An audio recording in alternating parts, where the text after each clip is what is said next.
Hello friends, welcome to my YouTube channel DS Gyan Drishti. हाजिर हूँ एक नए वीडियो के साथ जिसका टॉपिक है डेली करंट अफेयर्स। और इस वीडियो में हम लोग जानने वाले हैं 12 सितंबर 2025 के 20+ एमसीक्यू करंट अफेयर्स और उसके आंसर। तो आप इस वीडियो को देखिए, वीडियो को अंत तक देखकर लाइक कीजिए, शेयर कीजिए।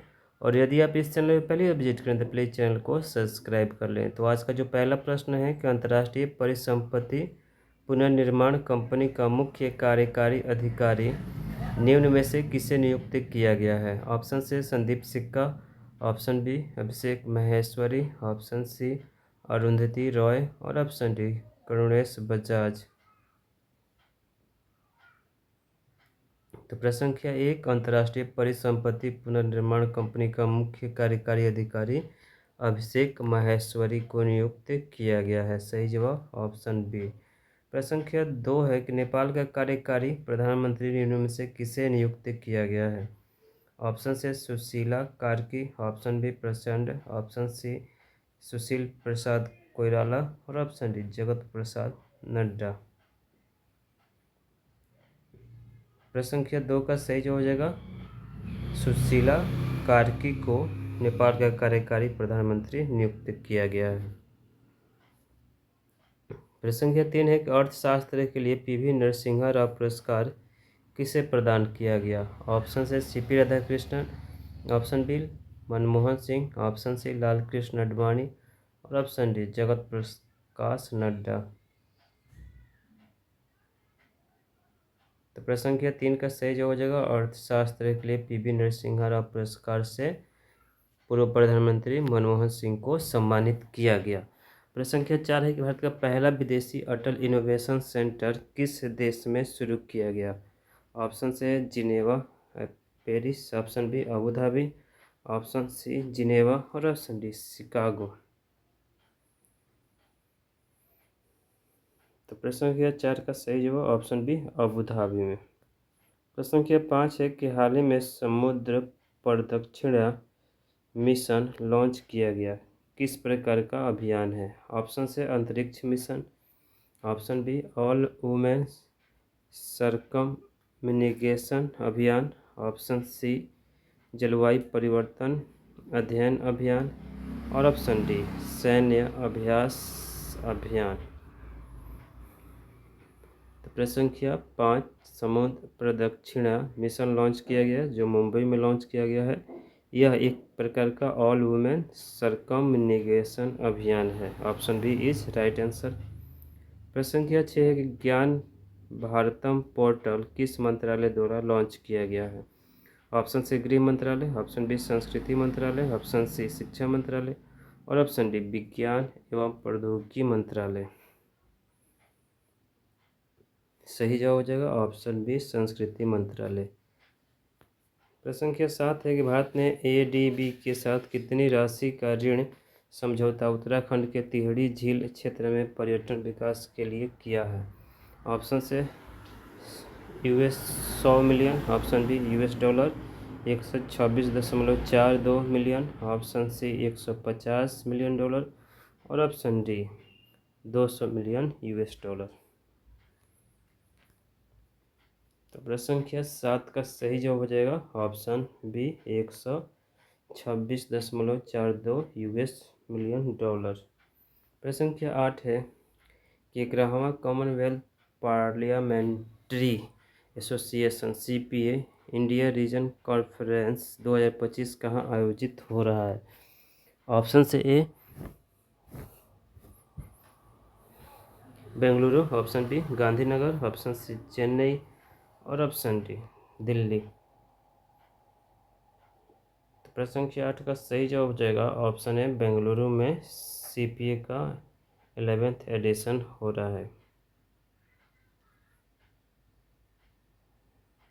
प्रश्न संख्या 9, IIM Ahmedabad India institute of management Ahmedabad का पहला वैश्विक परिसर कहाँ शुरू किया गया? ऑप्शन से पेरिस में, ऑप्शन बी अबू धाबी में, ऑप्शन सी दुबई में और ऑप्शन डी शिकागो में।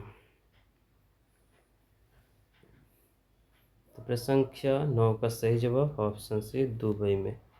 प्रश्न संख्या 10 है कि भारत ने आभूषण व्यापार को मजबूत करने के लिए किस शहर में SAJEX 2025 की शुरुआत की है? ऑप्शन से बेंगलुरु में, ऑप्शन बी जेदा में, ऑप्शन सी चेन्नई में और ऑप्शन डी दिल्ली में।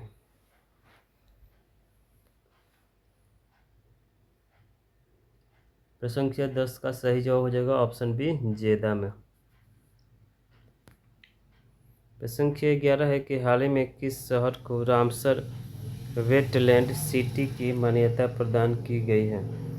ऑप्शन से Bengaluru, option B Udaipur, option C Chennai और ऑप्शन डी दिल्ली।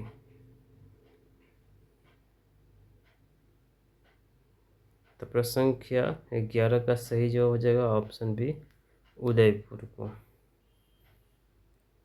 प्रश्न संख्या 12 समुद्री प्रदक्षिणा नामक भारत का पहला महिला त्रिसेवा जल यात्रा अभियान किस शहर से शुरू किया गया है? ऑप्शन से Bengaluru, option B Udaipur, option C Chennai और ऑप्शन डी मुंबई। प्रश्न संख्या 12 का सही जवाब हो जाएगा option B, option D Mumbai से। मुंबई को भारत की इकोनॉमिक राजधानी भी कहते हैं। Economic capital of India is Mumbai.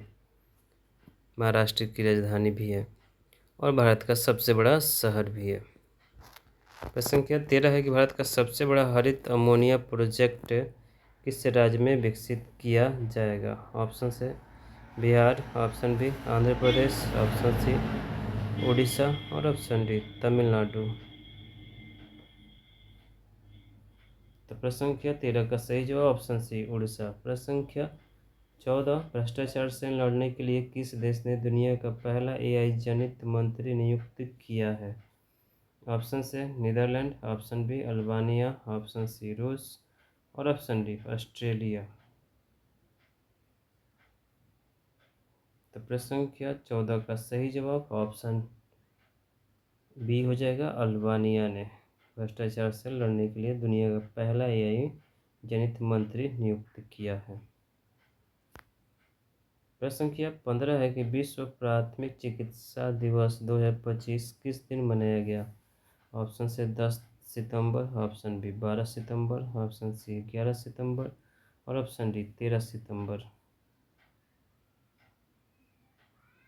तो प्रश्न संख्या 15 का सही जवाब ऑप्शन डी 13 सितंबर और 14 सितंबर को राष्ट्रीय हिंदी दिवस मनाया जाता है। हिंदी भारत की राजकीय भाषा है, राष्ट्रीय भाषा है या मातृभाषा भी कह सकते हैं। प्रश्न संख्या 16 कि दुनिया का पहला डिजिटल आदिवासी विश्वविद्यालय आदि संस्कृति किस शहर में लॉन्च किया गया? ऑप्शन से बेंगलुरु में, ऑप्शन बी उदयपुर में, ऑप्शन सी चेन्नई में और ऑप्शन डी नई दिल्ली में।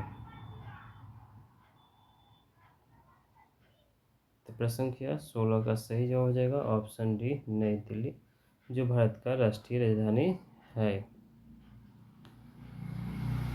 प्रश्न संख्या 17 डिफरेंट बट नो लेस नामक किताब निम्न में से किसके द्वारा लिखी गई है? ऑप्शन से CP Radhakrishnan, option B Anupam Kher, option C Lal Krishna Advani और ऑप्शन डी जगत प्रकाश नड्डा। तो प्रश्न संख्या 17 का सही जवाब ऑप्शन बी हो जाएगा अनुपम खेर। प्रश्न संख्या 18 कि 11 सितंबर को किस देश में राष्ट्रीय स्मृति एवं देशभक्ति दिवस मनाया जाता है? ऑप्शन से Netherland, option B America, option C रूस और ऑप्शन डी ऑस्ट्रेलिया। तो प्रश्न संख्या 18 का सही जवाब ऑप्शन बी अमेरिका। प्रश्न संख्या 19 है कि national stock exchange of India NSE का अध्यक्ष हाल ही में किसे नियुक्त किया गया है? ऑप्शन से संदीप सिक्का, ऑप्शन बी अभिषेक माहेश्वरी, ऑप्शन सी श्रीनिवास इंजेती और ऑप्शन डी कर्णेश बजाज। प्रश्न संख्या 19 का सही जवाब ऑप्शन सी श्रीनिवास इंजेती। प्रश्न संख्या 20 जो इस वीडियो का अंतिम प्रश्न है कि आचार्य देवव्रत को किस राज्य के राज्यपाल का अतिरिक्त प्रभार दिया गया है? ऑप्शन से Bihar, option B Maharashtra, option C Orissa और ऑप्शन डी तमिलनाडु। प्रश्न संख्या 20 का सही जवाब ऑप्शन बी हो जाएगा। महाराष्ट्र के अतिरिक्त राज्यपाल के रूप में आचार्य देवव्रत को नियुक्त किया गया है, क्योंकि यहाँ के जो वर्तमान राज्यपाल थे सीपी राधाकृष्णन वो उपराष्ट्रपति बन गए हैं, इसलिए उनका पद ये खाली हो गया है। तो फ्रेंड, ये था मेरा आज का वीडियो। तो सेशन को लाइक कीजिए, शेयर कीजिए, और यदि आप इस चैनल पर पहली बार विजिट करें तो प्लीज़ चैनल को सब्सक्राइब कर लें। Thank you for listening and watching this video.